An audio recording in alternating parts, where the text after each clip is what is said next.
that's in. Well, there we go. We're recording. We're live. Now, the other thing just to say is that I did a very similar session on Monday. So if you did come along to that CV workshop or webinar on Monday, you might find that you've already heard a lot of the content. So at this point, I really don't mind if you like to leave. If you think I've covered this, I don't want to go over it again, that's fine. I won't be offended. Or if not, if you just want to experience it all again and go over things, that's absolutely fine as well. So it's slightly different this session. The kind of the actual, I suppose, center or the core of the focus of the webinar is the same because it's about your CV, but we've got a slightly different emphasis. So first of all, our key aim is to understand how to highlight and evidence your skills on a CV. So that's kind of what we're aiming to do in the session. Secondly, we're going to identify what an employer is looking for in job descriptions and person specifications. And then thirdly, we're going to hear how employers use the shortlisting process to identify suitable applicants. And that will really help you when you're thinking about putting your CV together. If you can see what or understand what the employer is looking for, it will help you kind of work out what's important to put on your CV and what you should leave off. So let's start then with the basics, and it'd be really good to hear from you.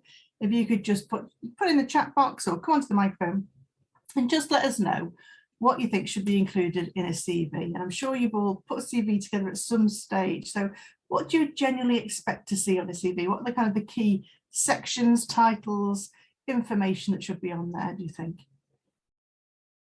It'd be great if you could put that in the chat box for Vix, or maybe if you could go on the microphone. Either way would be brilliant. You're welcome to direct message me as well, and I can keep you anonymous. It's not a problem.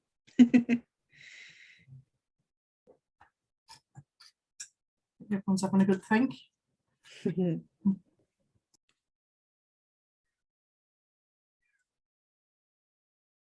Okay, so we've got personal profile, skills, employment and education history. Perfect. And we've also got relevant skills again.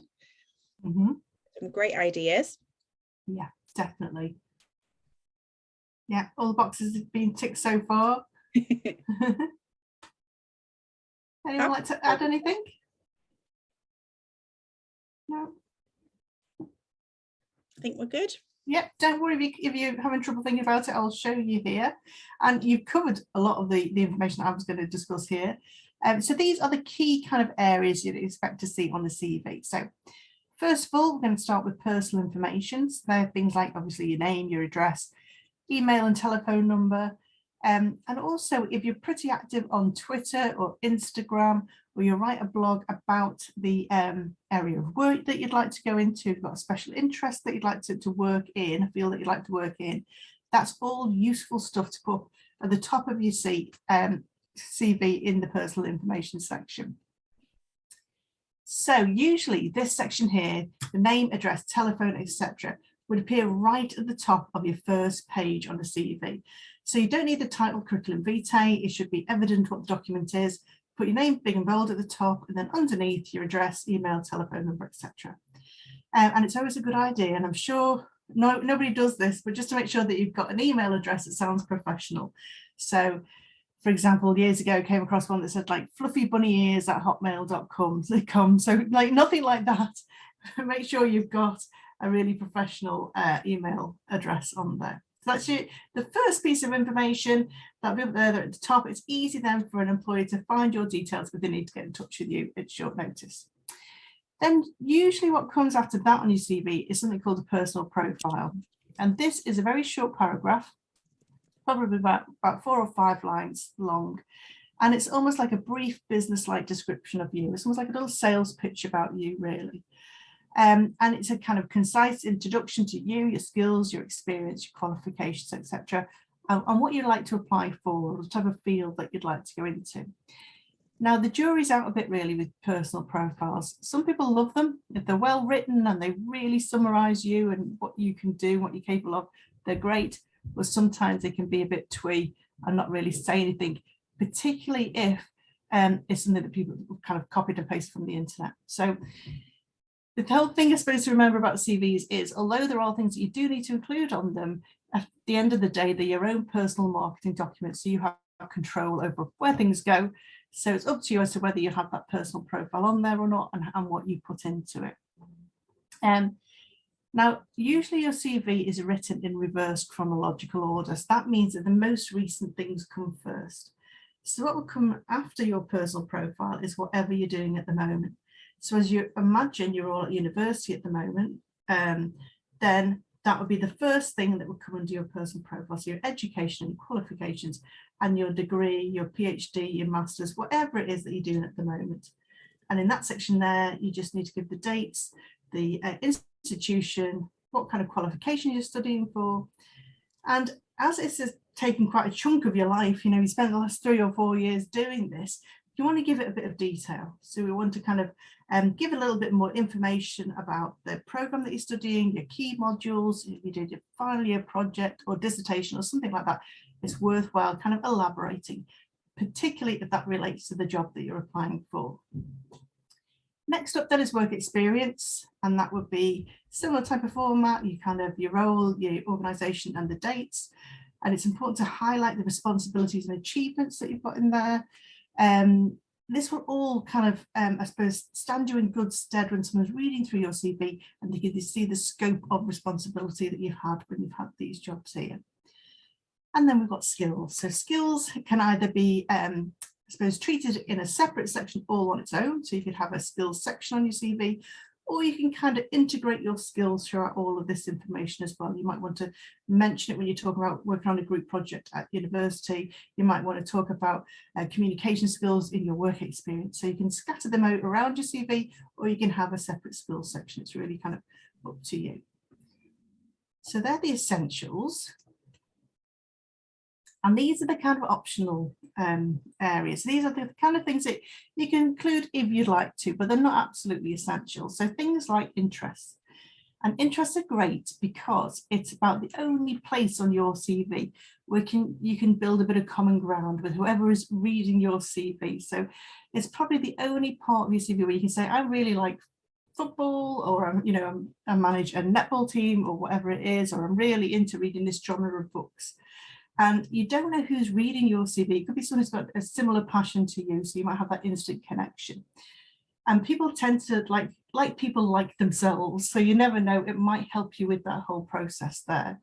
And also interest can show positions of responsibility. So if you have been a captain of a sports team or treasurer of a society or a club, it shows your skills in a different way. We've also got kind of additional information, so things like your driving license, your LinkedIn profile, if you've written a website or a blog, or you can speak additional languages. Now, you might not need these for the job that you're applying for, but you might want to include them if you've got the space, and you could include them under an additional information section if you'd like to. It's always worth highlighting any achievements or awards that you've had, particularly because if you are applying for a graduate level job, the chances are everybody is going to have a very similar looking CV to you. So it's in this kind of area that you're going to be able to stand out a bit. So if you've managed to raise money for charity, if you've won employee of the month or whatever in the job that you've got, this is where you need to really kind of shout about it on your CV. And then finally, we've got our references. So generally speaking, when you apply for a job, you will be asked to provide details of references. Now, I think at John Moore's, you have to provide 3, I think it is. But for most jobs, it's usually 2. And you can usually ask an academic or a lecturer that you get on very well with to provide one, and maybe an employer or someone that you've worked with before. Now, in the past, we've always recommended that you would put the details on at the end of the CV. So you'd have the name, the position, the place where they work, and also their contact details. But I would say now with data protection, it's probably a good idea to just put references or referees available on request, just to kind of keep back that information and not kind of give it away without really knowing if these people are going to be contacted or not. So there we go, a whirlwind about what should be included. Any questions about any of that information there? I've not got anything in the chat box at the moment, but if anyone does have questions, feel free to ask throughout, because I can answer you while Vicky is talking to us as well. Brilliant. Oh, thanks, Vix. So let's move on then. So we know what we should definitely include. Is there anything that we should not include? Anything you think we should leave off the CV, or anything you're not quite sure about? What do you think? And again, if you put that in the chat box, let us know what you think. What should not be included on a CV?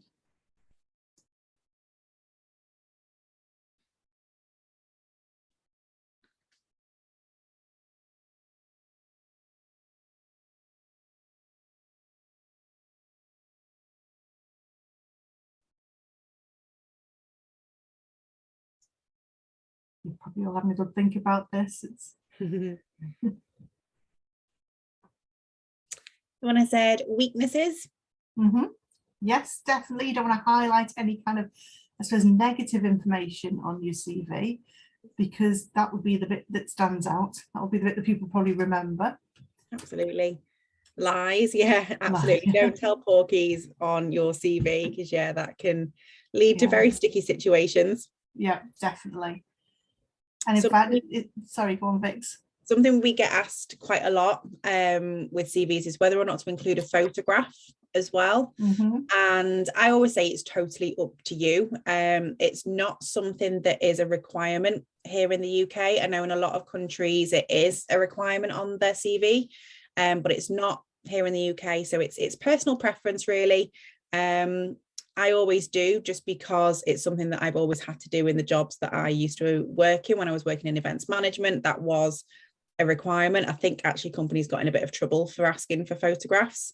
But you know, they were looking for front of house event staff, so that's why they were asking. But it can also make your CV look a bit more interesting, so it's totally up to you. Just make sure it is a professional photo if you want to include one, just like your LinkedIn profile picture, that kind of thing. So that's something that some people are a little bit unsure whether to include it or not, but I always say it's personal preference. And you're right. I think it really depends upon the type of field that you're going into as well, doesn't it? Because I think for some fields, for example, drama, kind of, it would be expected that you'd have your picture on there. Now, I personally wouldn't put my photograph on, just I suppose because the type of jobs that I would apply for probably won't require one. So, like Victor said, I suppose it depends on the job that you're applying for, really, and how comfortable you feel about having your photo on a CV. But it's generally expected in Europe and not so much over here in the UK. So let's have a look then. Other things not to include on your CV are things like your age and your date of birth. So we're all protected by ageism legislation now, so we should never be too old or too young to do a job. So we can leave the age off, or the date of birth. And also any kind of unnecessary personal information. So the employer does not need to know if you're married, single, divorced, if you have dependents, if you're a carer necessarily, unless you want to share that information, what religion you are, what political preferences you are. You do not have to tell them if you're pregnant, etc. That does not need to go on your app. There's no requirement for it to go on a CV. Other things like you said there, lies, don't lie, because you will be found out at some point. And part of the job of the interviewer is to fact check, really, to check that you can do what you say you can do. And also when you do sign up to the contract for your job, you have to provide evidence of things like certificates for jobs and things like that. And also a key one is spelling mistakes. So whatever you do double check your CV, your covering letter, etc. for any kind of typos, grammatical errors, spelling mistakes. They are so easy to make, and spell checker doesn't always pick them out. And particularly if you've been editing a lot, sometimes sentences don't go together, etc. quite very well. So always get somebody else to have a look at those. So they're the kind of basics of a CV. Now there are different kind of formats for a CV, really, and these tend to be the main ones. So the first one is a chronological CV, which is the traditional one, which is written with the most recent things first. So it kind of follows a timeline, if you like. And the good thing about this is that it's relatively easy to write, in the fact that you know which section should come next. Also, from an employer's point of view, they know where to find information because they can follow your timeline through. The only kind of downside is that it will emphasize gaps. So if you've had a couple of years out that you can't really kind of describe it any particular professional way, then that will kind of stand out. So chronological CVs are great. And if it's your first stab at putting a CV together, that's probably the best place to start as a chronological CV. The next type is your skills-based CV or competency-based CV, which starts off quite similar to the chronological CV. So you start off with the same kind of name, address, etc., personal profile, your degree, whatever you're doing now, or working, depending on where you're up to. And then you will at some point have a separate skills section. And this is where you would highlight your transferable skills. So maybe 5 key skills that you really want to emphasize to the employer will be on there. Then we have academic CVs, and they are only for academic jobs. So if you're applying for a job as a lecturer, researcher, etc., they are only for those particular types of jobs, and we have help if you're planning on putting one of those together. And then we've got creative CVs, and they're kind of, again, a bit like Marmite. Some people love them, some people hate them. They're great because they allow you to be creative. And basically what a creative CV is, it just looks more creative on the page. So rather than just be black and white and follow a very similar format, they may have boxes all over them and different colors and things like that. So they are very creative. But there is that, I suppose, that idea that you might stand out for the wrong reasons, or that it might be that your CV is all style over substance. So it's about getting the balance right, really. So Vix, have you got an opinion on creative CVs? Do you like them? I love creative CVs because before I got into the academic world, I was in creative industries. So yeah, I'm a big fan of creative CVs, but I do think there is a time and a place. And if you are, if you're a creative person, even if you're not going into creative industry, just make sure it's not too wacky. Make sure you're not using loads of different styles of fonts and loads of different colors. I think you can be creative and still be professional and still be appropriate for the industry that you're going into. So you might, for example, just have like a really simple border that is the same colors as the corporate colors of where you're applying to. So doesn't need to be anything crazy, but actually in, a bunch of 500, 1,000 CVs, that one might be the only one with a coloured border and might stand out. So there's little things that you can do just to put a spin on it without it being like you've had a massive attack on paint or anything like that. Brilliant. Okay. So this is just to show you the layout of a traditional CV. So don't worry if you can't read it very well. It is quite small on the screen, and I will send you a copy of the slides so you can look at these in a bit more detail. But this is really just to show you the layout of those 2 pages there. So as you can see, start with the name, then the personal profile, and then this person studied law. So they've elaborated a little bit more on the kind of key modules that they've covered, and also the research that they've done for their assignments. They then put underneath that their A-levels and GCSEs, which are kind of grouped together, if you like. So with your GCSEs, you don't need to list them individually. You can literally just say, I've got 9 GCSEs, including maths and English, and put the grades next to them to save you space. If you do list them, it can look like you're just trying to use up space. So it's better if you group them together. Then we've got the legal experience, achievements and positions and responsibility on the other side, additional experience, additional information and references. That's kind of how it would look. And really 2 pages is all you've got to get all this information across. So no matter how much experience you've got, whether you've had lots of different jobs in the past, you've had a whole new career in the past, or you're just starting out, or you've got all those 2 pages there.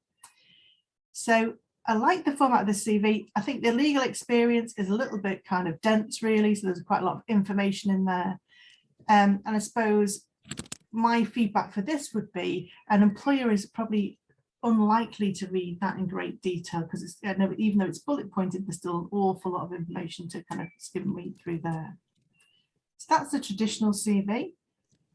The next one is a skills-based CV. So we can just see how this varies a little bit. So it starts off in the same way: name, personal profile, then the education. This person doing a journalism degree. And then it goes into, after experience, a skills profile. So this person have picked out, I think it's 5 key skills: so communication, interpersonal skills, commercial awareness, organisation and administration skills, creativity and IT and social media skills. So 5 really relevant skills to the industry they want to go into journalism. So they've really highlighted these. And in each of those different sections, they provide an example of how they know that they're good at these things, or they kind of an actual example of them. So if you are planning on doing a skills-based CV, you really do need to kind of give substantial evidence to show how you've got each of those skills there. Then we go into work history, then achievements and responsibility again, which are great. And like I said earlier on, it's a good way of making you stand out. So for example, this person here has been course rep, which is really worthwhile putting on your CV if you've been in any position of responsibility at university. And also they've run the Liverpool Marathon, so that'll definitely get a conversation going at an interview if this comes up. Then we've got the interests and then references on the bottom. So that's kind of how the two layouts vary really. And with either type, it's always worth remembering that that first page from underneath your name and address onwards to the end of that page is the golden part of your CV. This is the bit that's going to get read in detail and people are going to take notice of, and they'll probably just skim read through the second page. So if you've got anything really important you want to stand out, and make sure it's on your first page. Okay. Now, the thing to remember about putting a CV together is that you can't do one version and think that's it then. You sit back and relax, I've done my CV. You have to tailor it for each and every job that you apply for. And you have to kind of make it fit to the requirements of each individual role. So even though you might be interested in a particular job, such as being a journalist, the skills, the requirements, the duties might change slightly for each particular job that you apply for. So you need to make sure that you tailor it for each particular job. And the better you tailor it, the more likely you are to get through to an interview. Because with shortlisting with jobs, an employer will literally be ticking off through your kind of CV, your cover letter, to say you have the skills that they're looking for. So the first thing you need to do is get out your job description and person specification. These are the documents that you're sent when you apply for a job. The job description tells you all about the duties and responsibilities, the actual tasks that you have to do and perform. And the person specification tells you about the skills, the knowledge and experience that you have to be able to do the job. So you need those two pieces of information. Work out what exactly the employer is looking for, and then make sure you explicitly mention these things in your CV. Just use the same words. Make it easy for them to find it, because employers won't read between the lines. They want everything made easy, really easy to find. So just to give you an example, this is just kind of a mock-up of a person specification. And what you can see here is the kind of details of the education and training, the experience that you need to do this job, and then other requirements, like other skills that you need. And they're laid out in a kind of as either essential criteria or desirable criteria. So to get through to the next stage, you have to have all of those essential criteria and as many of the desirable criteria as you can. So use this as your blueprint to make sure that you cover everything on your CV and use the keywords. So for example, on here, one of the other requirements is excellent communication skills, both verbal and written. So what you could do if you had a skills section on your CV is use those kind of skills as something you're going to highlight and pull out and describe. So put here, written communication skills. I've been writing articles for non-archaeologists for the local archaeology branch, report writing, produce essays for my course. And then with the verbal communication, you can say you've been working at Starbucks, got to give presentations as part of your course, you've been a project assistant and a chair at the Archaeological Society or whatever society it is. So that's how you can highlight that you have the skills that they're looking for on that person's specification.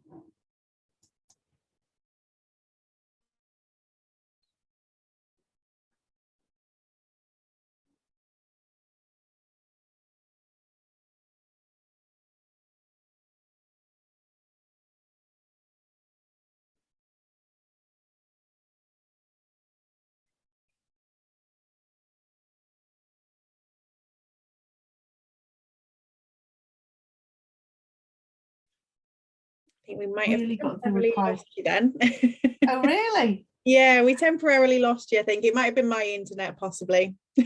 No, I did. I've just got a warning. Thank you for letting me know. Oh, Did you hear what I was saying? not on this slide. I mean, it froze for me on the start of this slide. I don't know about everyone else. Okay, sorry everybody. Let me just show you. These are other places on your CV where you can tailor the information really so it matches the job description. So, for example, in the work experience section, you can highlight those responsibilities, those duties, etc., that you are similar to those that are in the job description. In the education section, you can pull out the key course modules that show that you've got the required knowledge that they need in that particular job. In your key skills section, you can literally just list those skills that they're asking for with examples. And with your personal profile, you can really draw attention to those skills and qualities and experience that they're asking for as well. So you can really tailor that information. And it does take a bit of time to tailor your CV. I mean, it sounds quite flippant to say tailor it, but it does take a bit of work to just get it right really before you send it off. Now, the other thing you can do to make your CV stand out is to use something called active language. And that is basically changing the focus of your words, I suppose, so that they sound more proactive and there's a bit more kind of energy about them. So, for example, rather than saying that you made something, you could say you created it, you devised something, you established something. You know, rather than say maybe you held weekly meetings, you could say I initiated weekly meetings. So it's just really a case of swapping quite a passive word for a more active one. And there's a whole host of things that you can use. And I can send you some examples of some action words that you can use. Other things that you can do to make your CV come alive a bit more is to quantify things. And by that I mean, if you've got any statistics, numbers, figures, durations, anything like that, put them in with your description of what you've done, because it gives it more kind of credibility. So for example, we've got here, you know, resourceful geography graduate with 6 months work experience in a transport consultancy.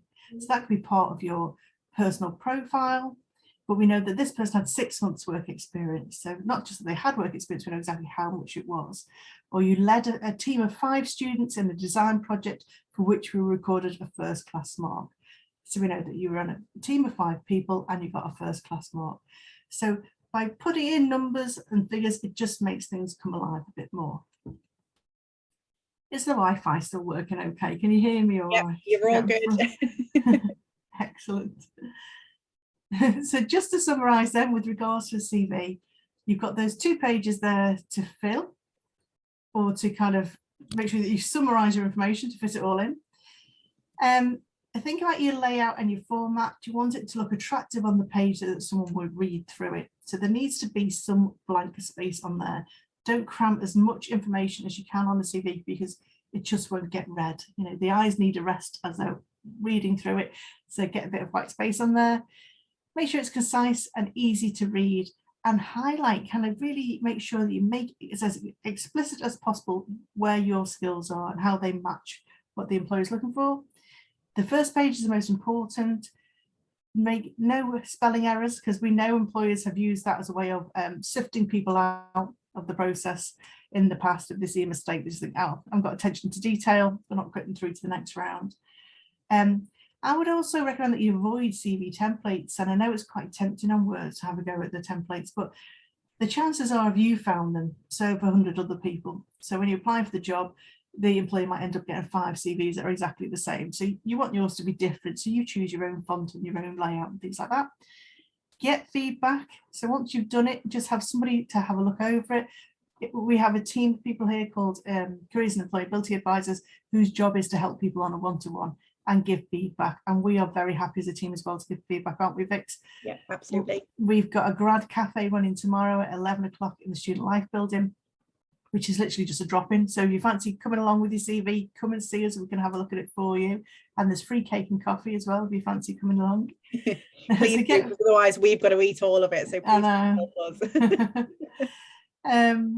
And then finally, if you're a creative student, you also need to make sure that you've got a portfolio so that makes you stand out. So have show reels, cuttings, example of the work that you've done at university as well. So that is your CV.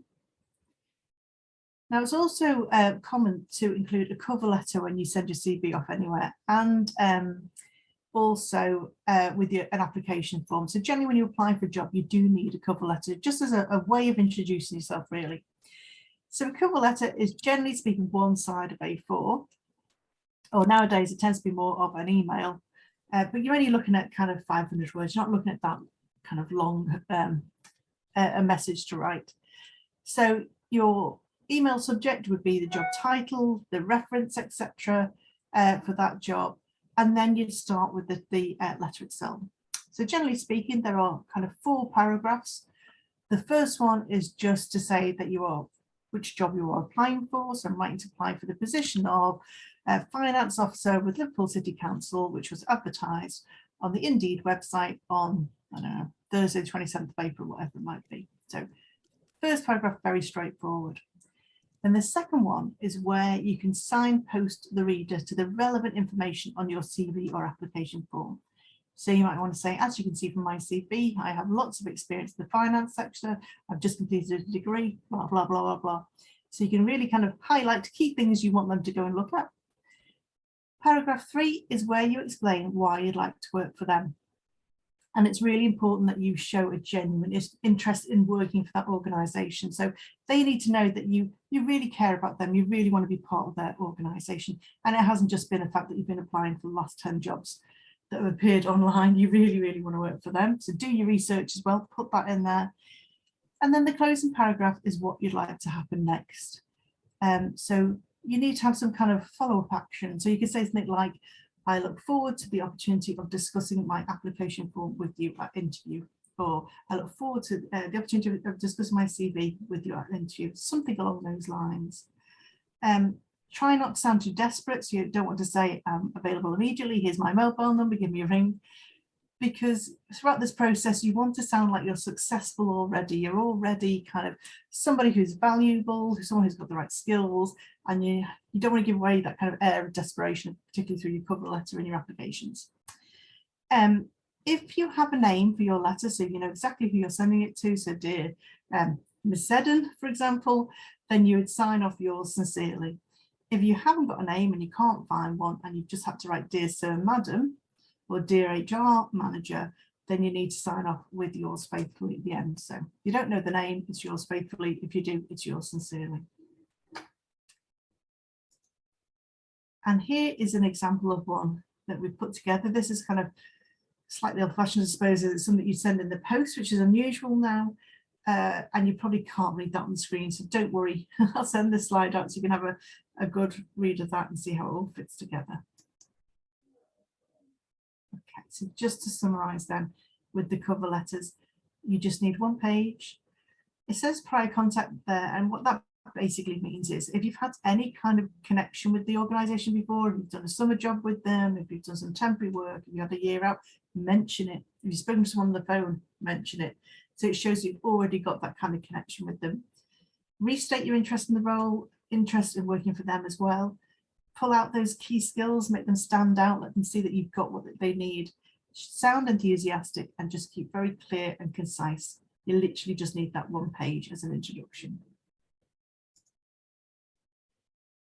Okay, so we've got a couple of tools to help you put your CV together. So let me see if I can find these for you. I just need to move my toolbar down. So if you're wondering where our careers pages are, if you go onto the student website for LGMU and scroll down, you'll see that we've got a section here, careers, employability and enterprise. And if you click on that, that will take you through to our web page. And there's loads of information on here. There's information about booking a one-to-one appointment, how to search for jobs, webinars, etc. You're probably quite familiar with this. And then we've got here something called Career Zone 24/7. And this is almost like a web portal full of all sorts of information, anything to do with careers and employability. And on here, there are some quick links. So if you want to know, for example, you know that you want some information about CVs and covering letters, you can come straight down here and have a look at those, or application forms or aptitude tests, whatever it might be. Or you can go into the main site. And just a word to people who are graduating this year, it's worthwhile when you get a chance to update your LGMU details here, your login, with your personal email address and password. so you can still access it once you've graduated. So this takes you through to Career Zone 24/7, and there's loads of information on here. But in particular, with regards to CVs, if you go to the Tools tab, there's two kind of things that will really help you. The first one is something called a CV Builder, which will help you build your CV from scratch. And that takes you through each of the different sections of the CV. There's kind of a video to watch telling you what information you should put in there. It'll start populating some information, and then at the end of it, it'll churn out a CV for you. So you'll put one together, you can download it there. The other thing that's worthwhile looking at is something called a CV 360 tool here. And this is where you can upload your CV. So score a new CV, you start there, you literally upload your CV, and there's software there to give you feedback on kind of a variety of different things like spelling mistakes, etc., to do with your CV. So it's always worthwhile, before you want to show it to anybody, if you want to have a go at kind of getting some feedback from this piece of AI or software instead. So there are things to have a look at. And also don't forget, we have got physical people who can look at things as well. So that kind of brings me to the end of our webinar today. Just to say, please do come and see us and let us know if you've got any questions in the chat box there. And if you would like to get in touch with us about kind of anything careers related, then please email us. There's our email address there, so careers@ljmu.ac.uk, or give us a ring on our number there, so 231 3719 or 2048, or pop in and see us. We have 2 career zones, one in the Student Life building and one down in the James Parson building in Byron Street campus. So it would be great to see you. So there we are, everybody. That is the end of our webinar today. Please let us know if you've got any questions. And if not, I will send out the recording for the webinar and also a copy of the slides. So you're free to go and enjoy the rest of the evening. So thank you very much. Thank you, everyone. Thank you.